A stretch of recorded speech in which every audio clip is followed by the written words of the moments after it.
I'll just be a minute or so looking for something to talk about. Sounds good.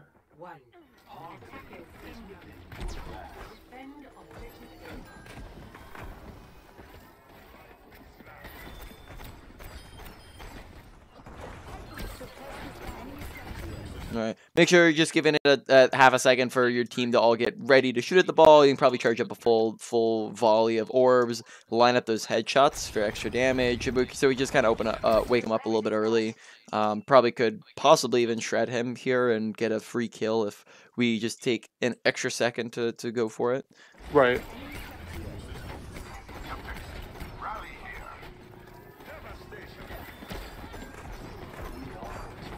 So I'm gonna rewatch this for half a second.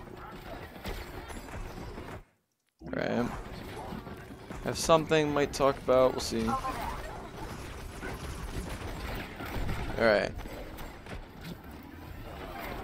Two things on my mind, which we'll go over whenever we get the chance here. Alright, yep, so we're gonna go over two things. So, Okay. firstly was kind of cause of death there, which is positioning. Very out of position. We'll discuss what some of that looks like here on Zenyatta, and then we'll go over another thing after that. So when it comes to just positioning on any character, really, so this is general positioning. If I'm standing here and the enemy team is standing there and they're all looking and shooting at me, it's going to take me, if I'm like just trying to get away from them, 1, 2, 3 seconds to get around the corner. Now you can't shoot through solid objects, so we're all fine and dandy now. But in that time it took you to walk here, you died. Just because you're way too far out in the open.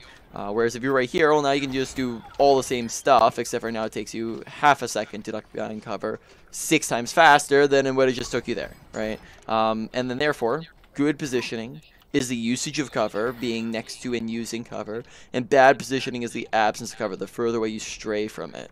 And the great thing is that cover's all over the place. You have slopes,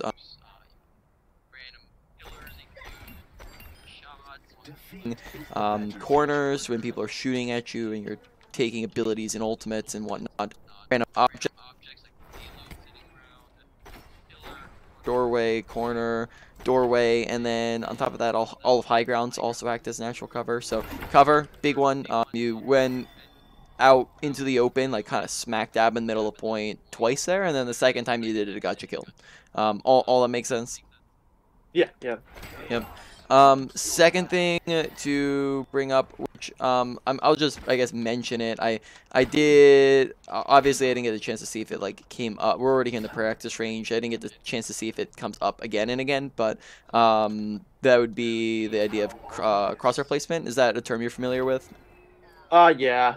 I'm not great at it, but my aim is pretty bad. But I get the Gotcha. idea with crosshair. I play a little bit of Valorant too. Yeah, so like, just to re-put it in my own words, right? Like, what is crosshair placement? Is just using your brain to help your aim. It's placing your crosshair in the best place possible to make shots easiest on yourself. And the first step to that is going to be aiming head level. I noticed that just while you were coming in and attacking like a group of enemies, we were kind of aiming down here.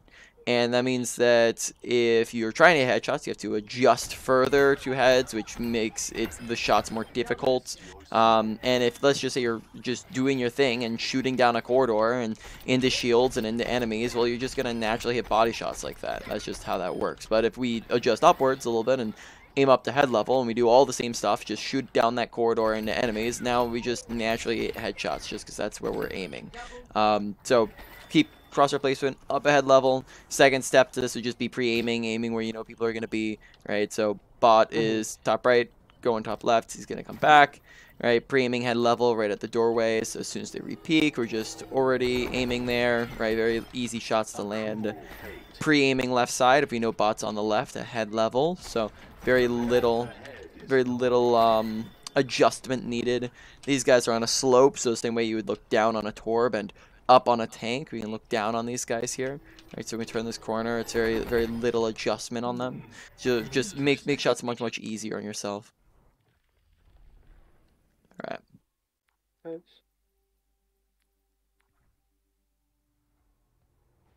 Ready for battle. All right. So you can see the crosshair placement really here, right? Look how we're lower than head, like if you like compare it to Junkrat, right? You can see over like shoulder. So this is where you can kind of see it. And then we walk straight on the middle of point, right? No cover, so cover is like coming and being behind the truck here, or hugging left side a bit better, rather than just being smack dab in the middle. And then we're going to do the same thing again in a second here. We back up. We kind of use cover for a second. We get healed up. We take a lot of damage, almost die. And then we immediately run back out to the open on point. Alright, smack dab in the middle, and then that gets it domed. Alright.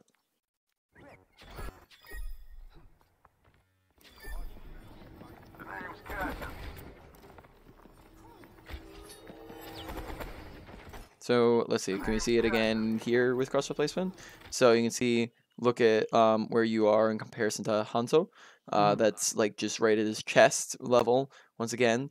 Okay, and look at where your crosshair is in comparison to Ana, right? Once again, kind of at that chest area. So just adjusting up, just up a hair.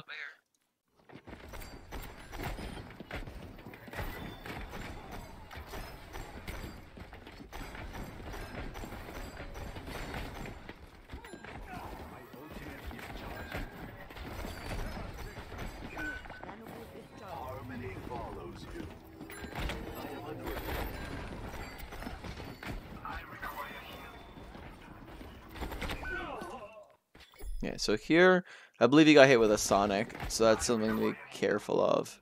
Yeah, I realized it in the replay as you're watching. Yeah.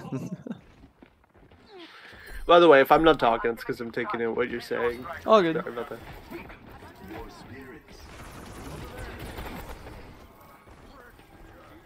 Done this enough times to get people who talk the entire time and people who say one word during the whole thing.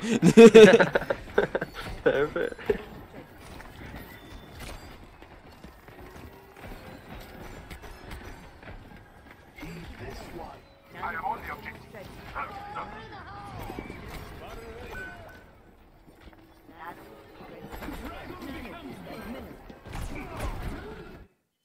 Okay, so just gotta kind of keep your ears open for the Junkrat on the left here.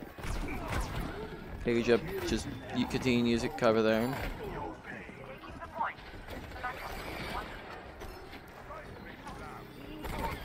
Go for those headshots, right? You can probably insta kill him here if because look at his health bar. You have McCree looking at him too. Just easy headshots. Just like look up to the right, and then that's pretty much look how low you get him here. You can probably guarantee that kill right there. That's it. Yep.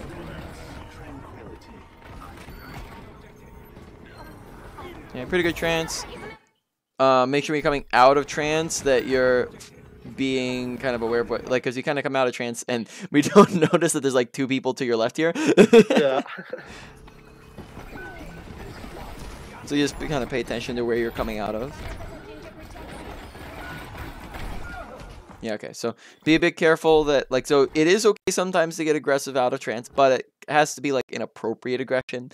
You can't just kind of come out of trance and end up in the middle of their team where you're in the middle of two and then ball's about to come back. And so it's just like a little too aggro. Out of trance, like the only time you'd want to do is if it's somebody off on their own or somebody's low HP or you have your whole team with you. You don't really want to end up in the middle of their team if you don't really have anything else going for you. So be paying attention like where you're ending up out of trance, because here we end up out of trance really far into them.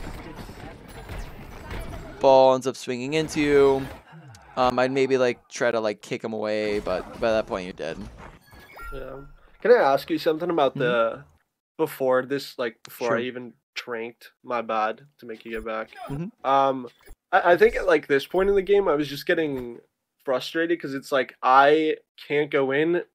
Obviously, like I need Doomfist to engage, or we got like a good Nanoblade doesn't engage. And it's like usually at that point in games where I'm like, I don't know what to do, so I just like subconsciously start playing more aggressive, which usually ends up in me dying. Like at that point, like do I just have to rely on my tank or someone else to make an ult play? So sometimes it's the case. Usually you do want to try to be. It's about being managing your aggression appropriately. Obviously, being aggressive is a must if value is to be had. If you sat and spawned the entire game, you would get 0 value. And therefore, you need to be aggressive for value to happen. Yet, you cannot be aggressive the entire game because then you would just die. Because they end up killing you if you play too over aggressive in situations where you can't, right? If you're 1 HP, can't be continuing to run into their team. If you're ending up in the middle of their team, yes, wouldn't it be fantastic if they never didn't look at you and shoot you and kill you, and then you could farm them up and then you'd get a lot of value. But that's not the case. So it's aggression with kind of a tentative. You need to make sure that you're not getting aggressive when there's no ability to. So it's managing your aggression. You definitely want to be pushing in past choke. If you're sitting back here, you're never going to be able to do anything. There were a couple times like where Doomfist was like all the way in here and we're still kind of sitting at choke, and that's possibly times where you could have just, like, if Doomfist is pushing in, making space, push in with him. Like, you know, if they're all, if all of them are all in over here, then we can push in past choke and just take these wide angles, things like that. Maybe don't push into the Junkrat, but just push and take a wide angle. Maybe look for some snipe picks. Try to stick with your teammates so ball doesn't pick you off. Things like that. But so maybe a little bit too much of sticking back at choke, but you definitely don't want to go from that, like, sitting all the way in the back to now I'm in the middle of their team. Which maybe we can get into aggression scaling a bit, which is just like a way to manage aggression. But I guess let's give it like a little bit longer and see if that's something we need to go over.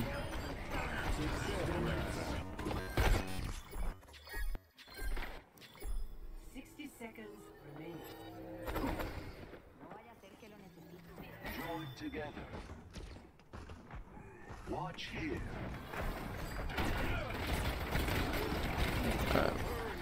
So, what was the problem with that engagement there? I was rewatching this. I was like, before the coach, like 30 minutes ago, I was like, ah, shit, he's gonna tear me apart on this.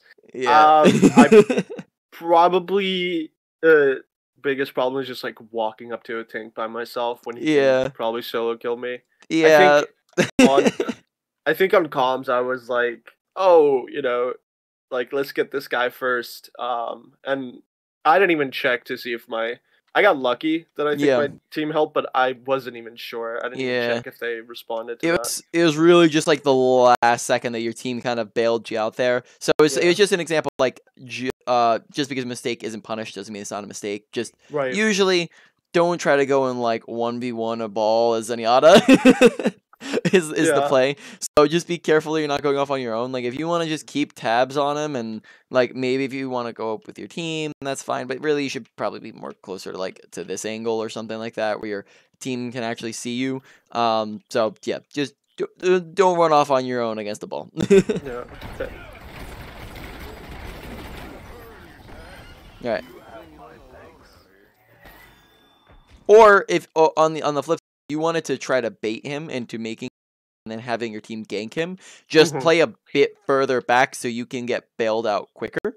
Whereas you kind of like walked up and in, and then that kind of puts you off by yourself where they can't see you. Instead, if you're trying to make a bait play, you can play down here, you know, say, I'm off on my own, and then back up and you're with your team pretty much immediately. Okay. That's good.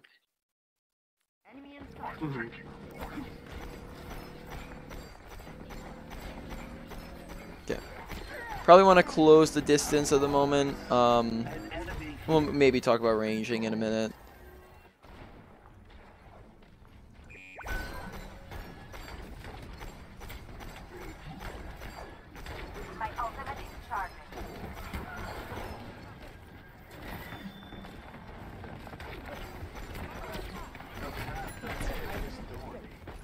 Yeah, you got a pretty good grasp on like when the left and right click so far, seeming like.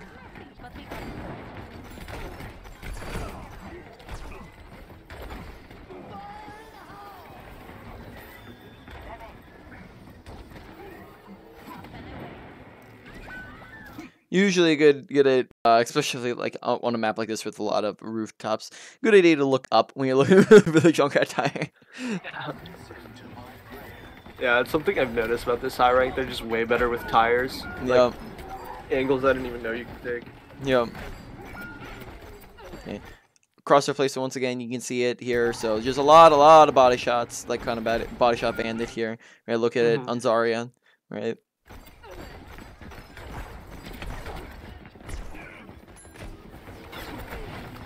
Probably wrapping to the right here, get to cover sooner. Like maybe you can use some this right to get around corners while you're waiting for your team to kind of come and bail you out. Is an ideal. So cover usage. You're cool with me taking notes on this, right? No, go ahead. I got no problem.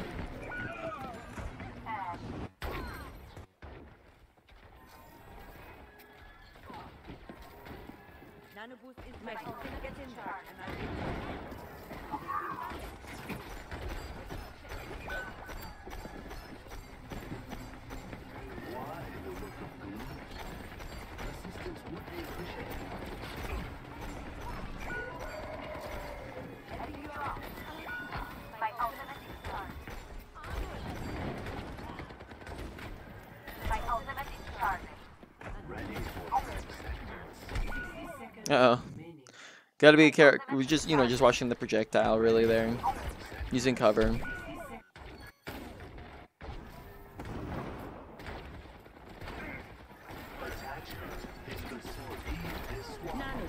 Okay. Doomfist is kind of creating space right now. Probably could be pushing up. Yep. It's a good idea. Maybe minorly delayed of a push up. Alright. Orbs have been pretty solid. Lack of cover leads to a unnecessary force trance, right? So just watching cover a bit better, like noting, oh yeah, a nano Zarya can shred me. Or is that that looks like nano. Right, no nano. I misunderstood that. just full charge Zarya. Full charge Zarya can melt you pretty quick. Yeah. So gotta be maybe using cover a bit better.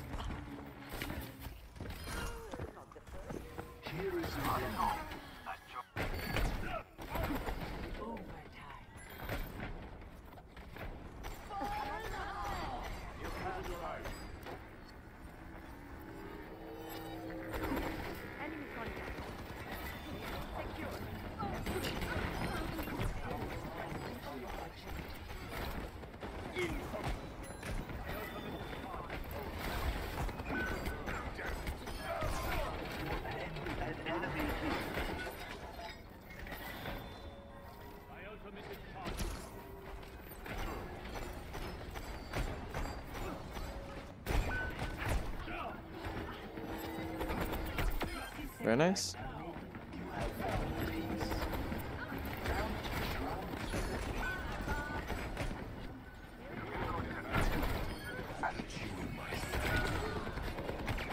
Oh, kind of jumped up into that one. So once again, a lot of decently preventable deaths if we're using cover, and a lot of them, not all deaths are related to cover, but a lot of these seem to be related to cover.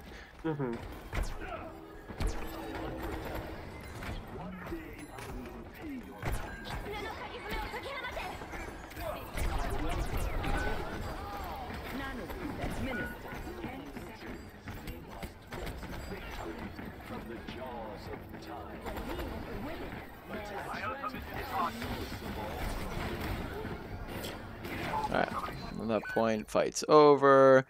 Alright.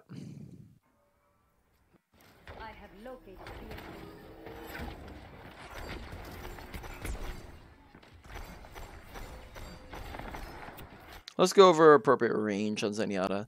Alright, so with Zenyatta, obviously your orbs have no fall off damage. So you do the same damage from 200 meters as you do from 10 meters in terms of orb damage. But that's not the only thing that affects your ranging. once again, you don't want to play super close to enemies, because if you're right here, there's a lot of other characters that do this range better than you. So Reaper, Junkrat, Reinhardt, a lot of other characters, right? So you typically don't want to be right here. It's not to say this is impossible to play, right? Obviously, there'll be some circumstances where you'll be here, but probably better if you just give it a bit of space, because other characters just do that better than you. So usually starting range is gonna be about like 15 meters, because you're a really, as Zenyatta, you're mid-ranged character. So starting range 15 meters, so we can play from here and do some damage. But now we start to get to the back half, which this seems to be where you're kind of maybe mixing it up a little bit. You're pushing a little too far back. Zenyatta, though he can hit orbs from a range, he's not a sniper character, and there's reasons for that. Firstly, if you go too far, you actually aren't unable to apply Discord Orb, so that's, I believe, a range of 40 meters. 10, 20, 30, 40. Yep, 40 meters. You're not going to be able to apply Discord Orb. So that's number one thing. Number two is going to be the fact that these are a lot smaller of targets, and smaller targets are harder to hit targets. This is much harder to hit than this is, right? Therefore, you're going to be missing more shots, and the more shots you miss, the less damage you're doing, and the less chances of kills you have. On top of that, you also are working with a projectile character. Projectiles are also inherently difficult to land at ranges, because by the time the orb gets there, they've already moved, whether on purpose or on accident. So that's going to make it so that you have to predict where they're moving, and from an extreme range, that can be very difficult. So you have to work with no orb, missing more shots because of smaller targets and lower accuracy due to projectiles. So therefore, you're a mid-range character, not a sniper, not a long-range character. Not to say you never play at this range. This is fine. Like, let's say for example, you're coming back from spawn and you're just poking, and as you're approaching. So this would be like you want to stay within your preference range if possible, so we can poke as we're pushing in, and then if at all possible, you play like usually like 15 to 30 meters is your preference range where you want to be standing, because that's your mid-range, and then you can push further and you can push closer depending on the circumstance. All that makes sense? Yeah. Yep. Thank you. I'm trying to think if there's anything else here. I think that's about it. I don't think there's, it doesn't really have too much like techie stuff. Only thing I guess really can think of is like right click. You can kind of, if you spam your E and you're far enough away from somebody, you can get your Discord kind of in on it. Even if you don't have it applied beforehand, you can kind of add it in with it if you're far enough away. So I guess one more time, orbing, and you can kind of toss it in halfway through. Besides that, I mean, really the only other thing I can think of is like just like bouncing at the end of your trance keeps the momentum. So like if I'm trying to get over here, I can bounce and kind of you end up keeping the momentum with it. So besides that, Zenyatta doesn't really have too much other tech. Gotcha.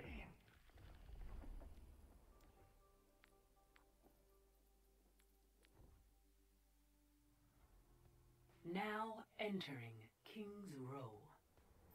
Ready for battle. So here, right, this is a bit more of a long range, right? Which just like, a character like Widowmaker is just gonna, demolish us in.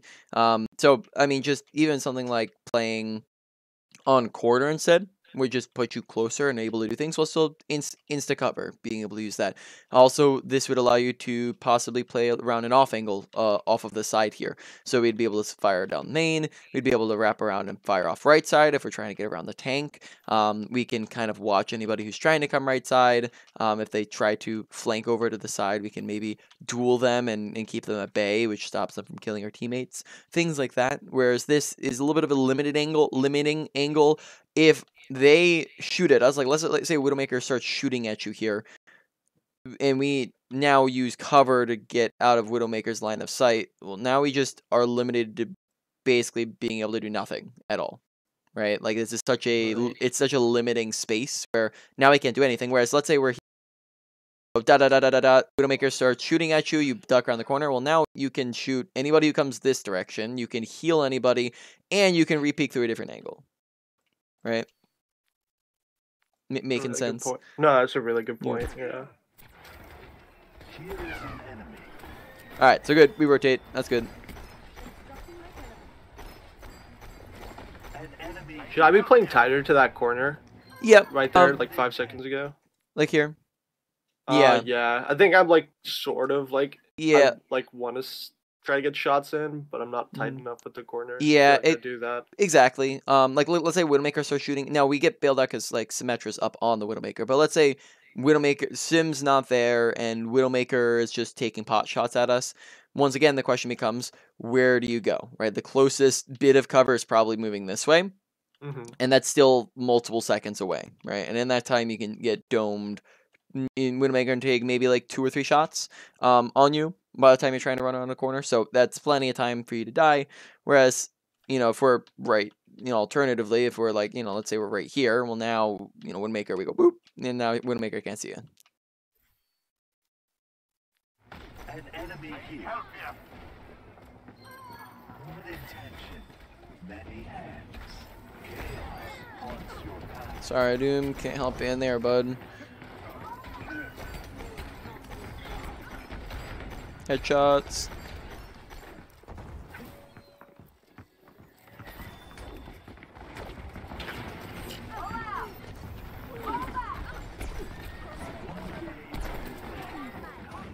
Here is an enemy. Okay, good job getting out.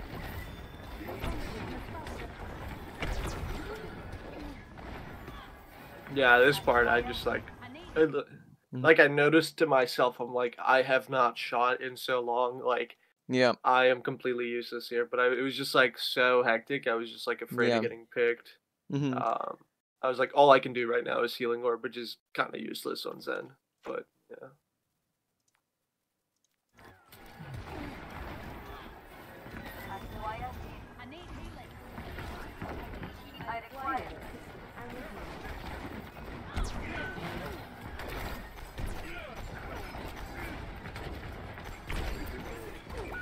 Okay.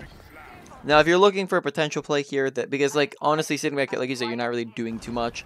As an alternative, rather than doing a full back, maybe when we get around this corner, instead of full backing, we could look to come and hold in this right room, and then as their whole team kind of rotates in main, we can potentially either catch anybody who comes in on the right side. So McCree ends up coming in right side. We do have the disadvantage of the fact that McCree has his sticky nade, but we do have the advantage. If we do take a 1v1 against McCree, we have the surprise advantage of the fact that we can get in a full, couple orbs on him before he even notices we're there. Secondly, we can probably kick him away and just grab after we take damage, right?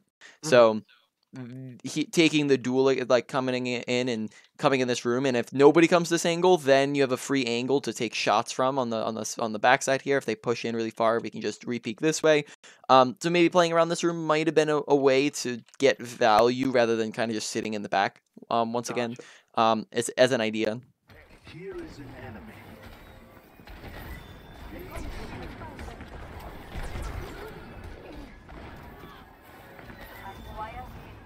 Alright, then we already saw this.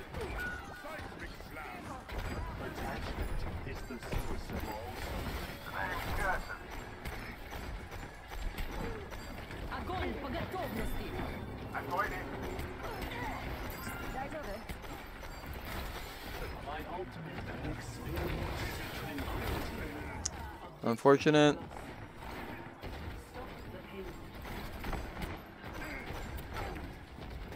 An enemy here.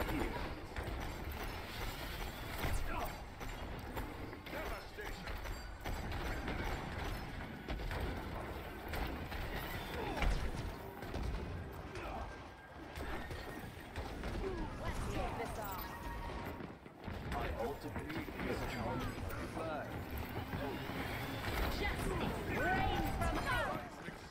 I'm sure to get a Discord on that.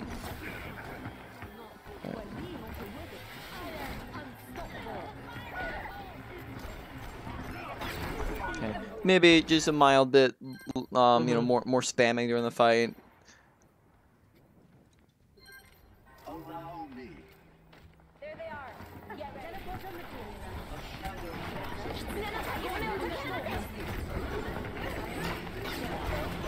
Okay. Really, their only thing would be like being able to ult track or something like that. Now you are in Masters, so are you like familiar? Do you are do it, and are you familiar with ult tracking? I mean, I do it. I don't know like people's ult points. Like, I can't look at I can't hold tab, pull up the scoreboard, and say at the beginning of a fight, like, oh, this guy probably has like ult. Mhm. But if a certain enough time is good, like, I know who's used their Mhm. ults. I know I can like gauge like, yeah, this guy probably has ult. Mhm.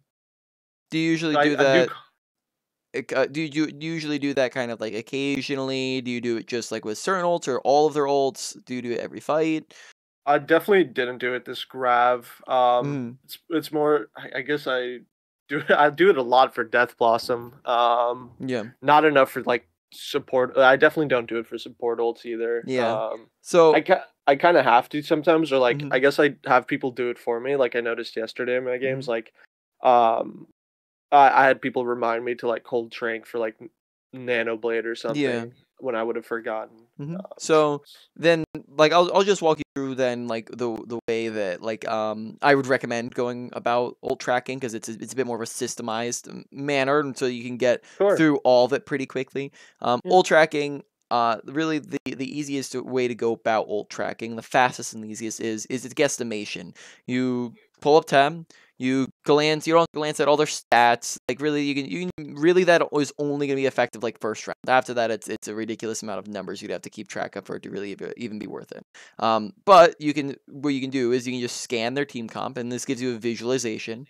You can look at team one here, right? You can scan them left to right, and you're gonna think to yourself, okay, last fight I saw or heard that they used High Noon and Nano.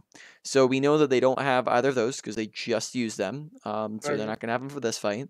We know that they just swapped from a Lucio to a Kiriko. So now we know that they don't have Kiriko because it's fresh. And then maybe we're not too certain on the other two because maybe we died or we couldn't see them. So you just ask your team, like you tell them they don't have this, this, and this. And you ask your team any clue what they have on Grav and EMP and they say, oh yeah, they used Grav last fight. So now you know that through a process of elimination, because you eliminated all other options, the only thing they have this fight is EMP.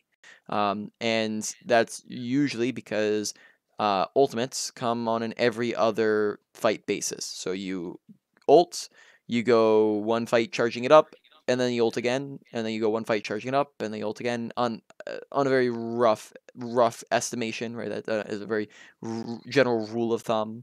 Mm-hmm. And then, of course, this can get more specific. If somebody is doing a lot, they're going to get their ultimate faster. So if Zarya got 5 kills versus no kills and she died, probably going to be a lot more ult charge.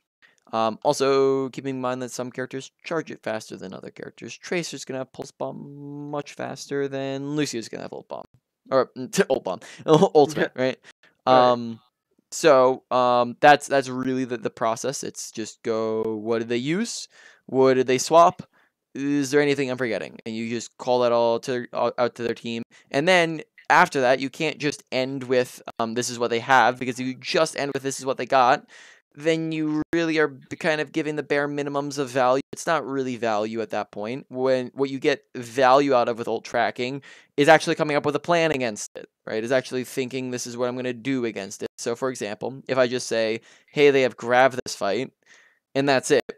Well, yeah, that's helpful because now our team knows it, but if we don't come up with a plan to counter Grab, then it's very little value you get out of making the call.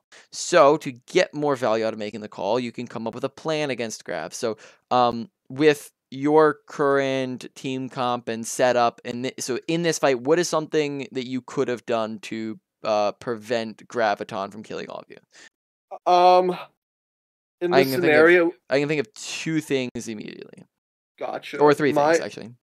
My first thought was knowing, like in the scenario where we know Zarya has Grav, Mhm. and Ashe has ult. I probably would have said something like, Kiriko, make sure you save your Suzu for Grav, and Yep. then Ashe use Bob before she even grabs, like when she walks up like Mhm. this. Because then it would have cut off the rest of the team, I think. Yeah. I don't know if that's good or So not, but definitely hold on to Suzu. That's a, that's a nice idea with the Bob. That's definitely gonna help. Two other really great options would be telling Symmetra to hold on to TP, because that's okay. an insta out of Grav, right, for everybody on your Ah, team. Another thing that this will apply to that. Let's say you have no other options. This will always be an option, and that is to just stay split up as a team. Don't group up. Don't, and that doesn't just apply. You can tell your team this, but then also you too. If you know that they have Grav, don't walk into the middle of your entire team, because then you're gonna grabbed with all of them, and you're gonna die along with them, right?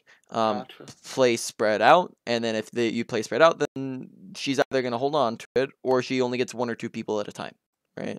And that's less value no matter what. So that's something you can do against Grav. That's something you can do against other things too, like Shatter and Sigma. You can come up with a variety of plans against different things. So let's say like Nanoblade as an option as well. Nanoblade has basically like a third of the ultimates in the game counter Nanoblade, and you can be a little bit creative with it. And you have Grav that counter Nanoblade, you have Shatter that can counter Nanoblade, you have Sigma Flux that can counter Nanoblade, you have Whole Hog that can counter Nanoblade. Of course, you have this traditionals like Trance and Beat. You have other things like Junkrat Tire, one taps a Nanoblade. You have things like, let's see, what else is there? You can I guess that's not really an option. You can save like abilities for it, things like that. You could potentially High Noon from like super far away against the Nano Blade. A lot of options for it, right? There's a lot of things you can do up against it. So just gotta think through those options and make a play. Mm-hmm.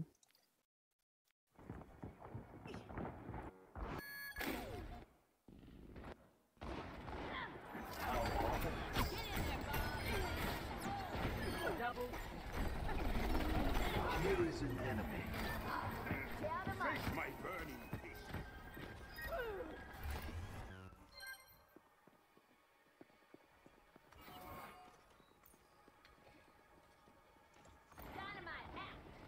Harmony is within your grasp. Down to 5 HP there. A little close. Probably no reason why we couldn't have like just like gone and peeked with them earlier, because we kind of peeked late, and that if we peeked with them earlier, then we'd kind of get that surprise on them. But then they all know that we're kind of there afterwards. Right. I'm doing that thing again where I don't even do anything. Yeah, so just tossing in spam shots while they're kind of approaching. Charge up right clicks as they're approaching, so we can fire down the corridor. Potentially here, right? An idea would just be like up left, so you can possibly spam them as they're kind of walking in down there. Things Yeah. like that. Don't want to get, they do have a Sombra now, so don't want to get too isolated though. Over here. Don't try to call out her Sombra as if you don't know where she's at, unless you have a pretty good guess. Yeah. Because she is not over there. That's a good point.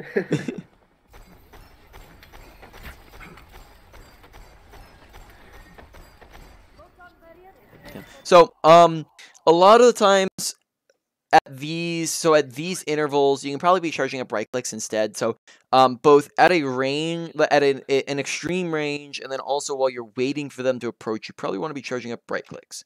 And that's because, oh, I don't know what I pressed there. Oh, I pressed forwards, I think. And that's because if you're at an extreme range, let's say you tap someone you get lucky and you hit someone in the head. Well, firstly, you're because it's so far away, you're not as likely to actually be able to follow up on it.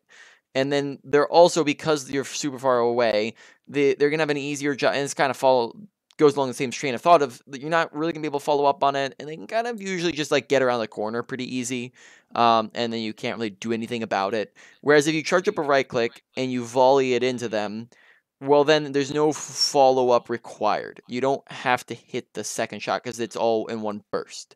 So you have the potential to actually melt someone and get a kill without them being able to duck around the corner. And then same thing with kind of while you're waiting for them to approach. If there's nobody there to shoot at, then charging it up And bursting is going to be more value for when they do turn the corner, because you get this one-shot potential. You get this large burst volley. So it gets you more value. So usually when it comes to the difference between left click and right click happens when you can actively shoot at people, like in front of you. Right click happens whenever you have a lull in time, whenever there's not somebody to shoot at, whenever there's a pause, and whenever they're approaching, whenever you're approaching, when you're back around the corner because you're low HP, and then you're coming back, because that's when you can kind of get this large burst in value. And then also, like I said before, like maybe sometimes from like those extreme ranges also, it can be handy, because then you can kind of get those one taps potentially.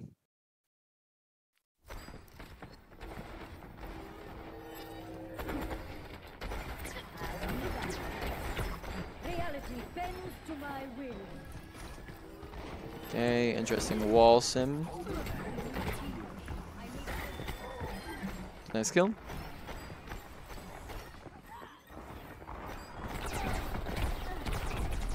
Oh, I hit enter on my. I got so mad about this. I hit enter on my chat box because I got so fucking. I fat fingered like crazy there. I was about to say, it looked like you like just lagged or something. Yeah, I remember that. Probably no reason to push there when could have just. So I mean, general rule of thumb is if you've lost a fight, which at this point this is a lost fight. It's a 5v3. You're just kind of grouping up with the team and whatnot. Or at least it's a very major disadvantage.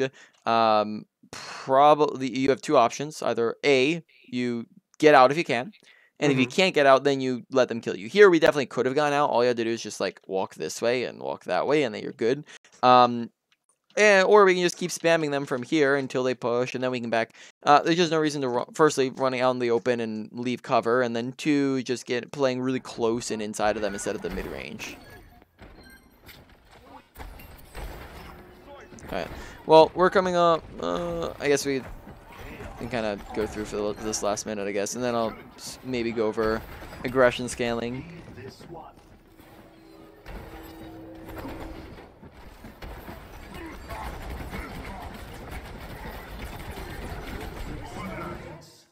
Yeah, do we have to reload there? Oh, we did have to reload. That's unfortunate.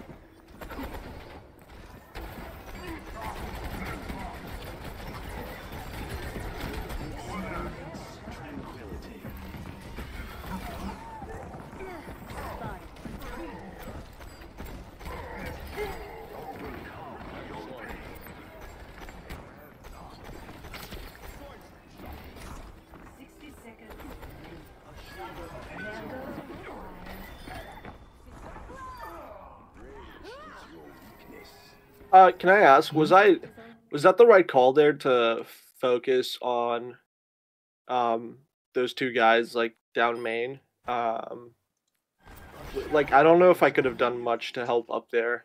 Possibly just like turning around to orbit would have been a good idea. Like just to turn around real quick, place a Discord orb on Reaper, place an orb on and whatnot, and you can possibly just help pressure him out. Because the problem is that we didn't even really turn around to look at it. If you do turn around, notice that you can probably could have just shot up there. I mean, like it's not he's punched around the corner, but I don't know. I think really just like maybe plop an orb or two up there, and then you're good. Probably yeah, because look, you can see this angle. Probably can shoot him from here too. Yeah. So I don't think you have to be hard focusing up there, but you can definitely be helping out a little bit. Gotcha. All right, let's hop out. We're gonna go over aggression scaling because we saw it come up a little bit throughout of just like when do I push, when do I back, when should I be aggressive? And aggression scaling is just a tool. It's a concept that you're using your brain to know when do I push, when do I back. Right?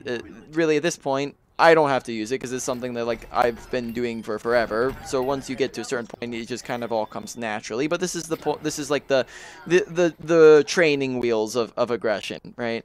Of how to learn when to push, when to back. So aggression scaling is the concept that your aggression is on a scale. It's on a slider. So at 0%, you have super passive. At 100%, you have super aggressive, and at 50%, you have your neutral. It's just kind of the middle. It's if you usually you start off every fight at your neutral, at your middle, because nothing's really happened yet to put you either aggressive or passive. So you usually start off in the middle, and middle doesn't mean I'm sitting all the way back here. Middle can mean I'm going pow, pow, bang, bang. It just means I'm not sprinting into their team and I'm not hiding, right? So you are going to go upwards on the scale with opportunities and with advantages, and you're going to go downwards on the scale with disadvantages, with a lack of resources, and with danger. So let's define a couple of those opportunities and disadvantage. Opportunities. Sorry, I'm brain fart here. Advantages and disadvantages. Those are pretty simple, but they can get more advanced. There's a lot that goes into it. The very simple is just like who's up kills, right? If you are up one person, you go from 50 to 60. You're up two people, you go from 60 to 70, three people, 70 to 80, and so forth. Your disadvantages, let's say you're down a person, you can go from 100, sorry, you're going to go from 50 to 40, right? And then you're down two people, so you go from 40 to 30. You're down three people, you go from 30 to 20, right? So you just keep going down with the kills. But there's also a lot of other things that go into advantages and disadvantages. Which team has more health, better positioning, more abilities and ultimates, closer spawns, things like that, right? Like who's in a better position overall in the fight. Opportunities are going to be something like somebody's by themselves or somebody's isolated. I have an opportunity to get a kill. With those, you can push forwards a little bit, get a little bit more aggressive because you want to capitalize on the opportunity. And then sorry, I already covered this. Sorry, I'm repeating things here. Then you also have things like lack of resources. Resources are going to be something like your health bar. Zenyatta, really the main thing you have for resources is your health bar. Orbs don't really count. You never run out of all your orbs. And your ultimate is too unreliable to use as a metric. But your health bar, if you are 1 HP, well, you just can't play aggressive. Just flat up, right? If you do, you die.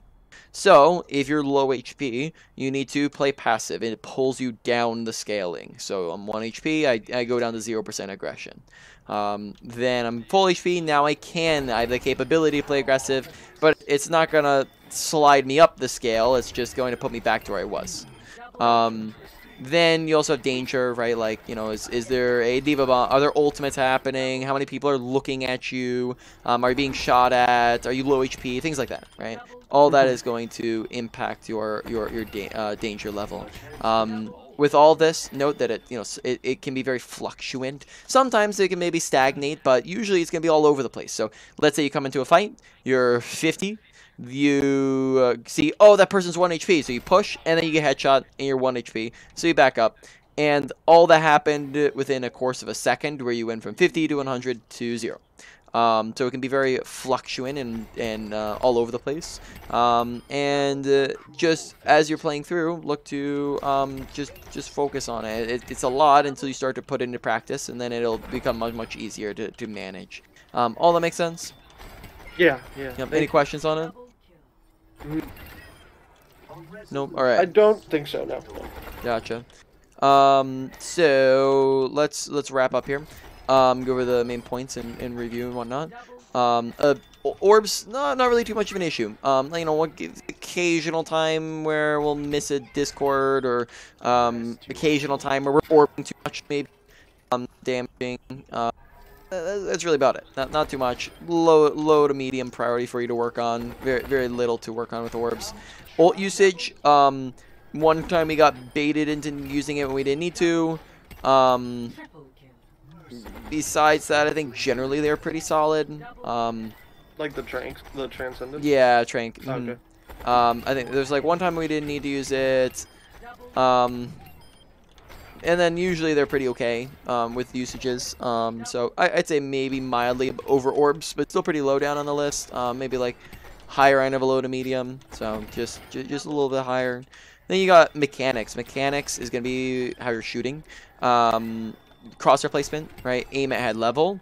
Go for headshots. Not hitting a lot of those. And also aim where people are going to be, pre-aim where people are, right? So that's going to help you out in actually landing your shots. Do you typically warm up before you play? I found an aim trainer from this like Mhm. I think it was like TikTok, some Owl League coach or Yeah. whatever. I do that for like 10 minutes. Sure. Okay, so that's good. Yep, that's what you Yeah. should do. Now, you know, if you need extra practice doing that as well, just do it in between cues, and even like other things as well that can be handy if you want to mix it up too is like tryhard free for all in custom games. High aim intensive modes like that can help practice your dueling as well. So not just your mechanics and aim against actual opponents, but your ability to take a 1v1 as well. They can be handy to learn how to do. I think overall mechanics, tad bit more. Maybe once in a while, like you could be shooting a bit more, right? Like we're not really shooting. Left click versus right click. Right click when there's nothing, when you're kind of have a lull in time, or an extreme range. Left click any other time, right? Whenever there's people on your screen to shoot at. Overall, that one's about like a medium for you to work on. Then comes your positioning. Good positioning is the usage of cover. Bad positioning is the absence of cover. That came up a lot. That kind of also linked in with your survivability as well. Staying alive, it affected that a lot, and taking a lot of unnecessary damage. Ranging. Look to use appropriate ranging. Mid-range character, not a long-range character, so 15 to 30 meters generally. Just look, you know, if you're gonna play closer, just use cover still, right? Play aggressive while careful with how you're playing aggressive. Overall, with that, positioning was probably a bit higher on the list. That one was like maybe like a medium high, something like that. Then comes your awareness / aggression, because they're very linked together. Your awareness, make sure that you are paying attention to kind of just where is your team at, where's the enemy team at. Press tab, and usually you want to do this at a very minimum once between every single fight. Ult track, right? Do that process of elimination. What did they use? Did they swap anything? And what else am I not sure on? Then besides that, keep your ears open and put that all into your aggression. Advantages and opportunities. You slide up from, you know, from 50. You slide up the scale up to 100 for aggression. And, then you go down the scale with disadvantages, with lack of resources, and with danger. Right. So you go downwards with all of those. Overall, that one was about maybe a medium 2 or so. So to put that all in order, number 1, I'd say probably goes to your positioning. Number 2, probably because it's mildly simpler to implement. I'd probably say put in your mechanics, like, you know, something like cross replacement, and then awareness / aggression. Number 3, and then after that, ult usage with ability usage being like very little needed to be worked on with it, but you know, still maybe bits and pieces. Final thing is just application. When you're looking to put all this stuff into action, make sure you're actively focusing on it. That's how you work. That's how you improve upon things. Is you focus on it while you're playing. Don't just autopilot. Don't just play to win. But when you're playing, pick something out, like we said, positioning, and think to yourself, positioning, cover. And when you do that, you're probably going to be using cover a bit more often because you're thinking about it. And then that forms as a habit. Once it forms as a habit, then it just comes naturally. You don't really need to think about it as much. And then you can move on to the next thing. And then just don't try to do everything all at the same time. That's a bit overwhelming. So do one category or 1 to 3 smaller things within a category. All makes sense? Any final questions? No, that all makes sense. Thank you so much. This is super helpful. My pleasure. Yeah. Do you run a YouTube channel with like other videos like this? Yeah, so I'm a college student. I don't have the time to like edit and do stuff. I just upload like all of my coaching sessions that I do. So if you wanted to, you can glance at other people's stuff. They're also just not going to be as you specific. Yeah. All right. Sounds good. Thank you so much. Yeah, my pleasure.